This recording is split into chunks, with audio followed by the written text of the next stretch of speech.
Alrighty then, here we go. It is just barely above freezing, and so the icy monstrosity that I drove in on this morning should be all but dissolved by now.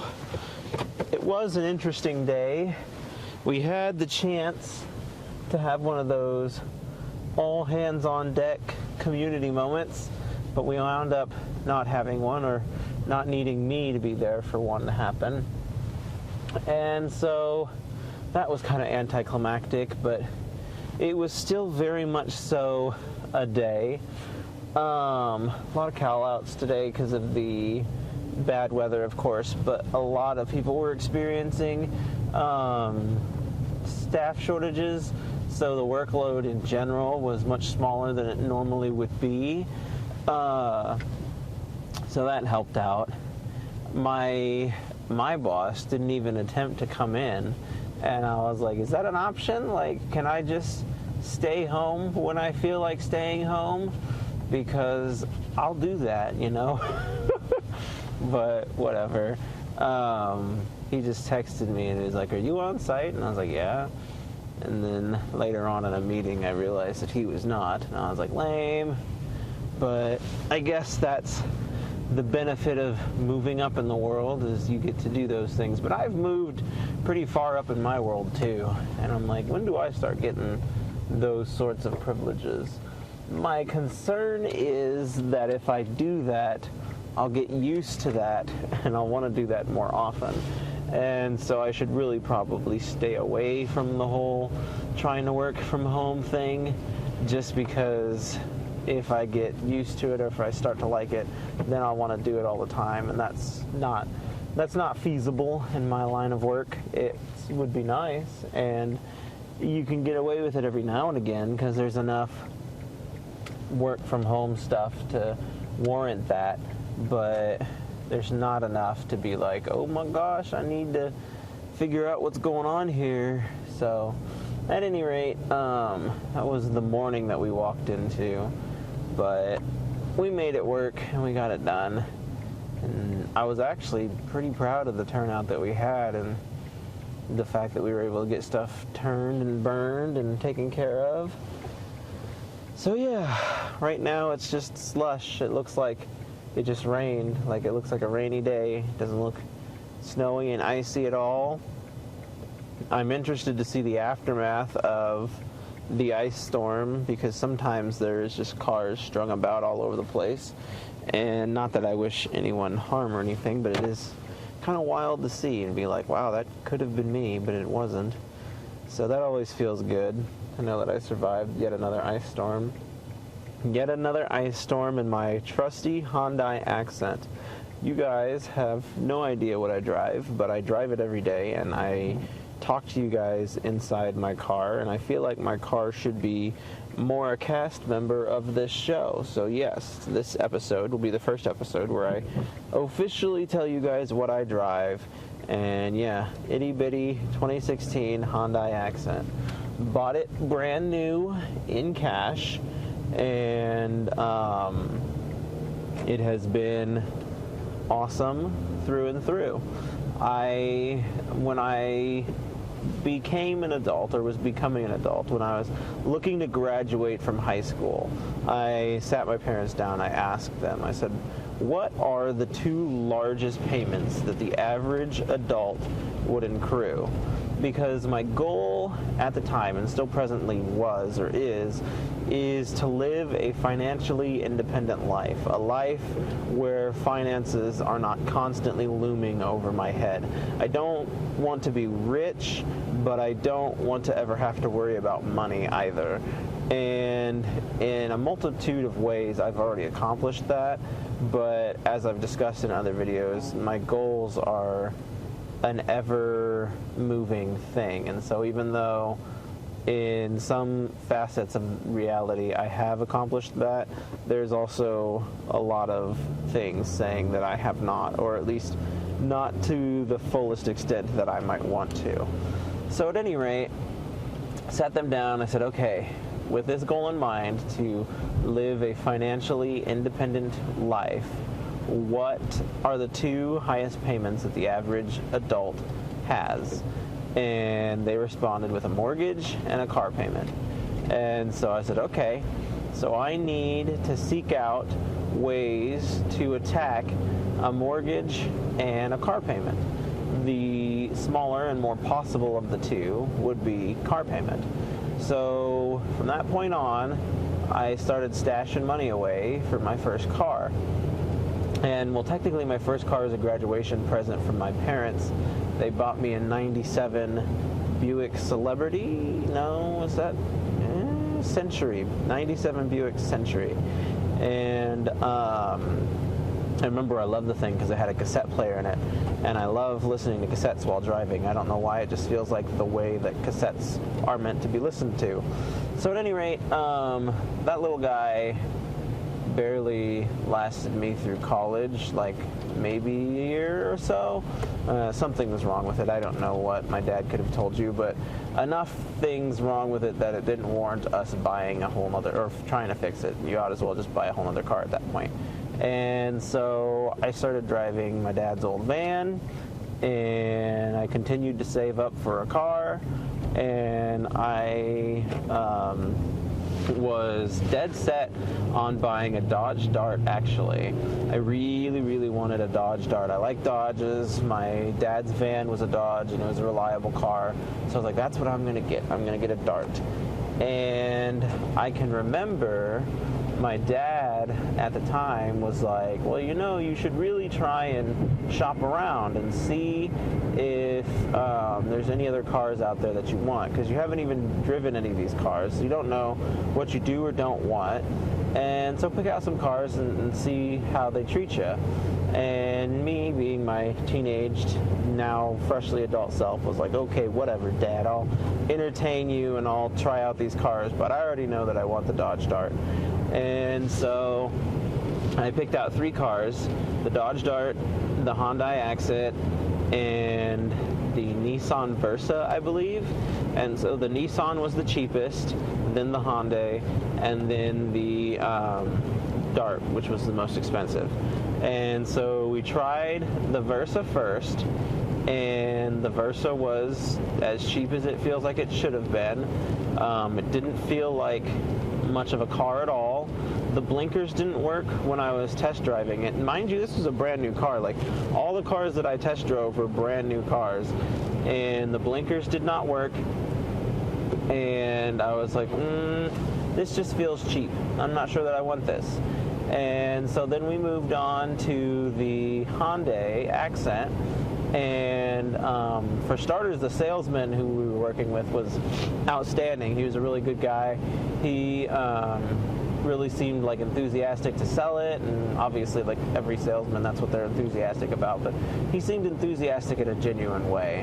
And so we test drove it, and it was honestly, like, it was a pleasurable experience. Like, I wasn't sold that I wanted a Hyundai Accent at the time, but I was like, you know, this is a nice little car. I really like the armrest that they give the driver's side seat, and it's a really quiet and well-enclosed drive, and I was pleasantly surprised by the experience. And then I was like, okay, that was cool. Now let's move on to the Dodge Dart.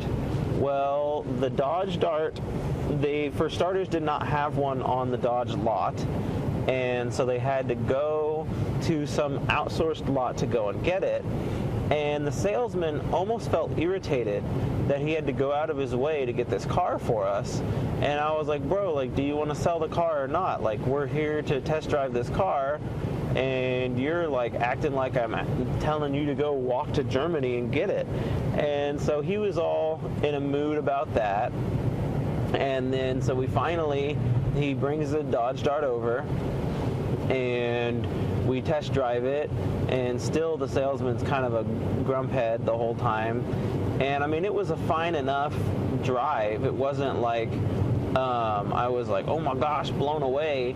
I didn't hate it either. It was like, I mean, I don't much like driving, so when I'm talking about driving cars, I'm never like, oh my gosh, that car was so fun to drive. Like, that just doesn't happen for me. So at any rate, we got back, and it was like I said, it was fine enough, but like it was decision time because I feel like the Dart was 18,000 and I feel like the Hyundai was 16 and the Versa was 14. And so it was decision time. I was like, okay, what am I going to do? And I knew right off the bat the Versa was gone. I wasn't buying the Versa. And so it came down to the Dodge Dart and the Hyundai. And honestly, it wasn't that much of a question. Like, I enjoyed the experience with the salesman.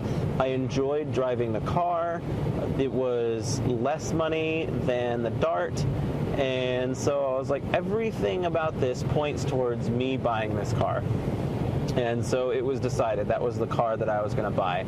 And like still to this day, I find that to be kind of one of those interesting stories where you question your parents on something or what have you, and they were totally in the right with that one. So that's my fun little dad was right story. And so that is how I wound up with this wonderful car that I am driving to and from work from every day. Been doing that since 2016, since it was brand new. It is, 7-8 years old now? Ooh, that's a scary thought. But she's doing really good. And I always do this when I tell you guys stories. I mean to lean into something else, and then when I finish the story, I forget what I was leaning into. And so, at any rate, but yeah, for a tiny little car, has done really extraordinarily well in inclement weather. I weigh it down with bags of salt and stuff to try and give it some more weight, but like sometimes I feel like I don't even know if it needed that, if I could have just gotten away with just doing the thing. Oh, somebody's calling me. Oh.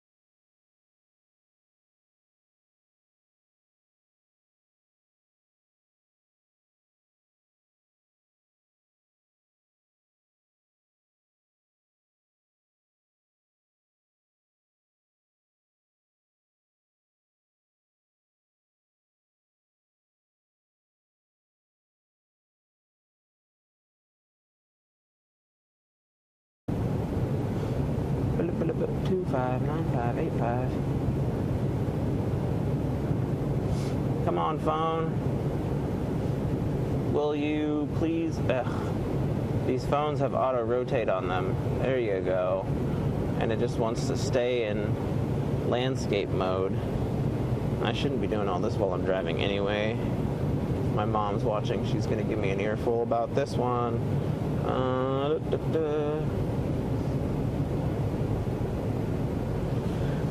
All right.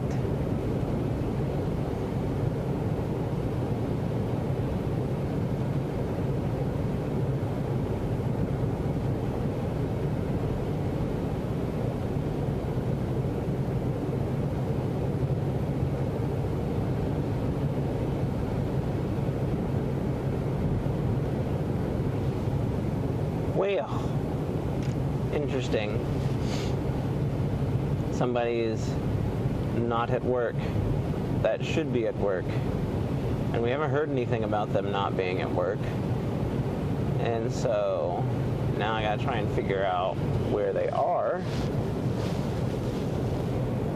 I also have a bit of a headache today and was really hoping that I could just get home and just lay down, but such privileges are not for me.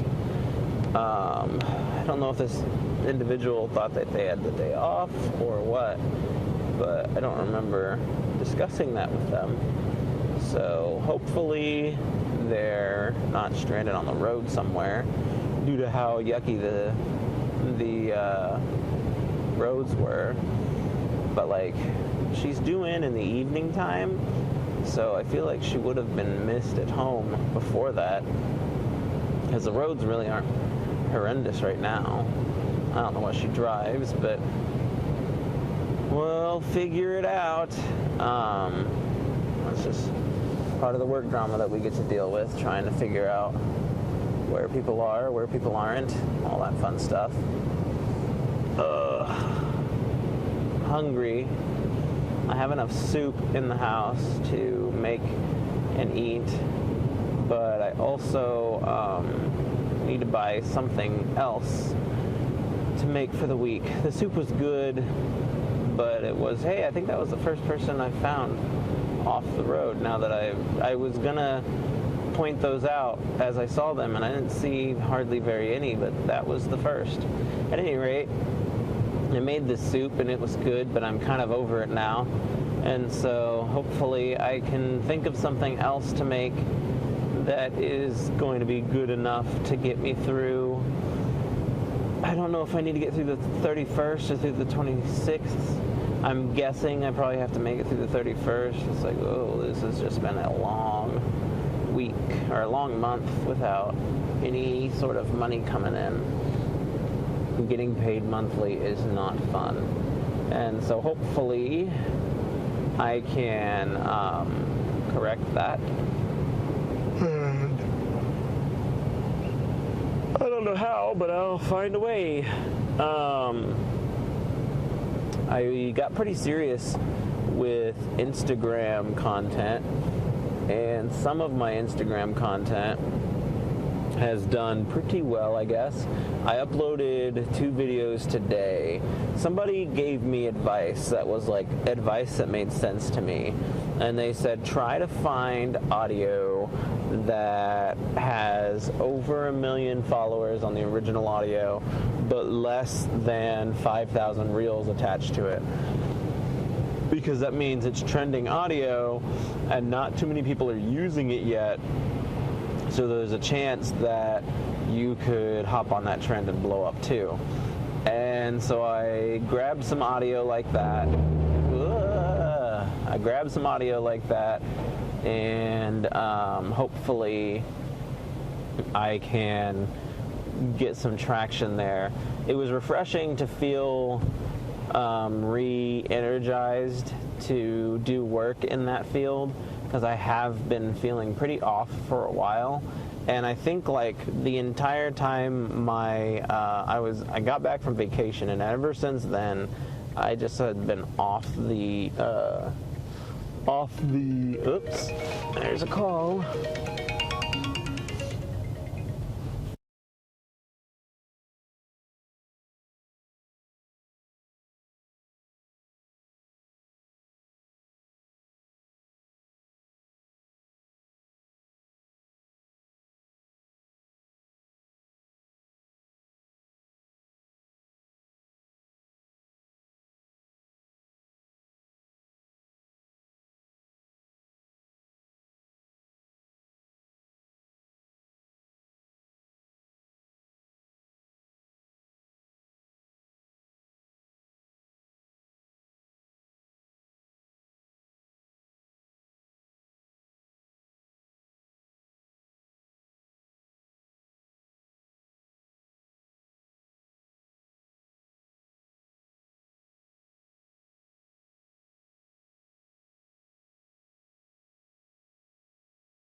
Hey, so she called out, but she said she called the front desk, and I guess they never passed the message along.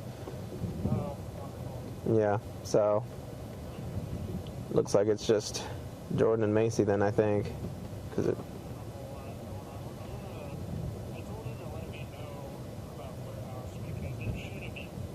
You, yeah.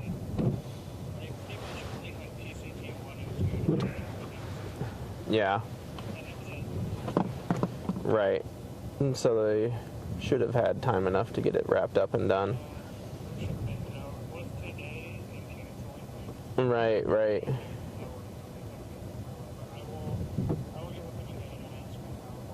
Okay, sounds good.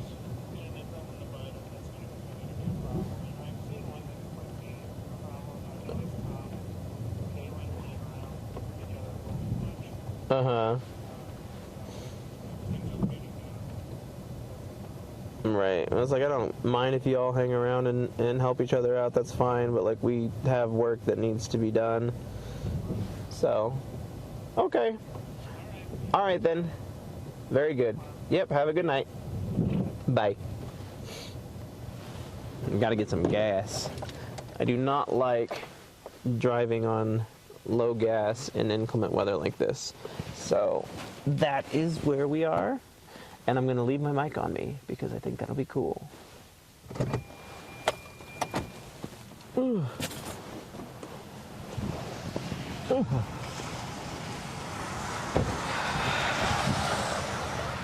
All right. People are going to think I'm crazy and talking to myself or something like that. I do talk to myself, though. That's nothing new. Ooh, my card won't fit. What the hey? What's going on here? Is that as far in as you're going to take it? Interesting. I think it's supposed to go in more than that. Oh, poo. What do I do? I don't know why it's stuck. Do card readers get frozen, do you think? I wonder what that is.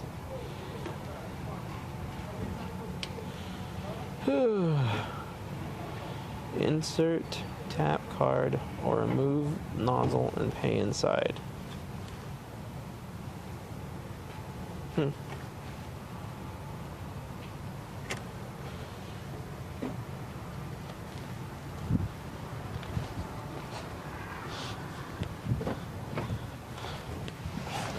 Well, fam, the card reader was not working, so I gotta go try a different one.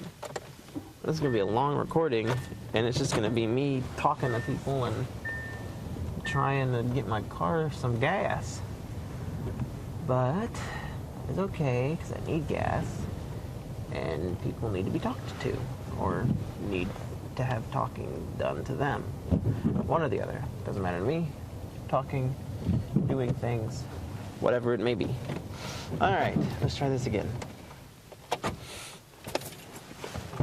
Ooh. Ooh. All right.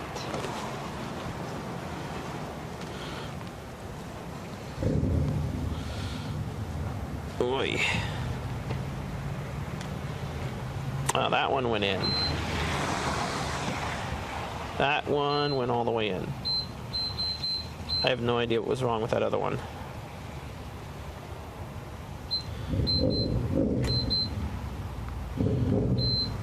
You guys hear that motorcycle?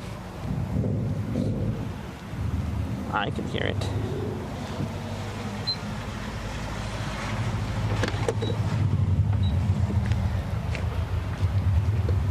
Oh. It wasn't a motorcycle. It was like it was one of those Outbacks, like station wagon looking things. That's silly. This guy's got a muffler on this silly little car. I did think it was a motorcycle without having looked at it, though. Oh, that's funny. Muffler on a little Outback. You do you, buddy. If that's what makes you happy, who am I to judge? I don't drive a fancy car, and I don't put a muffler on my car. I do have a subwoofer in my car, so. But I've always been a proprietor of that. Do what makes you happy, not what society thinks makes you happy. So just I have the basic societal mindset of it's silly to put a muffler on a car like that, but he's really proud of his car, and so who am I to take that away from him? Ooh, I can smell that McDonald's, and I really want some. And I just had some last night, though. Hurry up and get back in my car so that the other patrons at the gas station don't think I'm a crazy man talking to himself. I'm a crazy man talking to myself. All right. Home stretch home, ladies and gents. All I've got to do is turn a couple corners and I'm there. Can you see me? Can you see me anywhere? I'll take you guys a little different route if that means anything to yous. May or may not mean something to yous, I don't know. In the backwoods route where you get to see all the stuff. I threw some salt on my driveway this morning. I'm hoping that it turned the ice that was my driveway into water and that my driveway is no longer ice. It's 33 degrees, so I don't know how much freezing or thawing out the ice did, but the roads are pretty clear. So that's one thing. Like, ice seems to be like a surprise kind of thing. Like, first thing in the morning, ice is a problem, and then after that it's not a problem. And so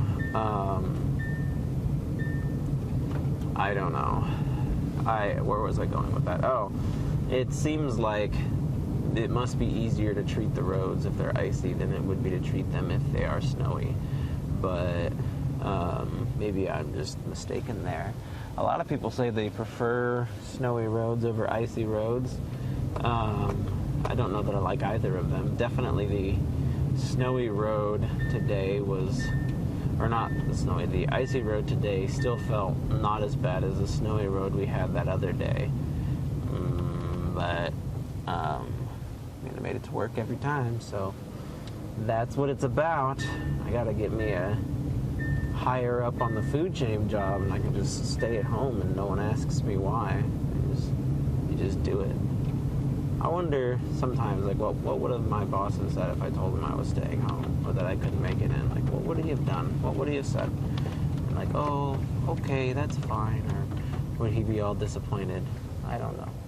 I sometimes get too up in arms about the thoughts of the people I work for, but in reality, like, one should value their own safety above all else. And that's what a great deal of my staff did today. One whole shift made it in, though. Go them. Y'all are rock stars. I should have bought them ice cream or something. I don't know. My driveway is frozen still. It looks like the ice or the rock salt or whatever didn't do much for it, but that's okay. I'm going to go home. Well, I'm already home. I'm going to go inside, eat me some soup, drink me something, and then I'm probably going to go to bed because I have a headache, and that sucks. Y'all have a good one. Bye.